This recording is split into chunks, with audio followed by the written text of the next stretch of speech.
Poslovna stavba Menerga v Mariboru je bila leta 2003 dograjena po načrtih arhitekta Nandeta Korpnika, ki ustvarja zlasti na Štajerskem in predstavlja skrajno različico novega pristopa v arhitekturi. Z domiselnimi oblikovnimi rešitvami, materialnostjo ter barvno intenziteto močno posega v prostor. Menerga je umeščena v zelen predprostor nekdanje tovarne. Gre za nek kapljičasto oblikovan volumen, ki je ovit v živo-rdečo barvno pločevino. Na ta način je stavba v močnem kontrastu z zelenjem, ki jo obdaja.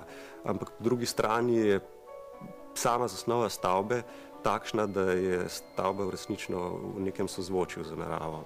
Obenem pa odraža samo dejavnost in poslanstvo podjetja. Podjetje se namreč ukvarja z inovativnimi tehnologijami za učinkovitejšo rabo energije. Stavbo je mogoče vzdrževati brez ogrevanja praktično v poznih jesenskih mesecih, v zimskih mesecih je poraba izjemno nizka.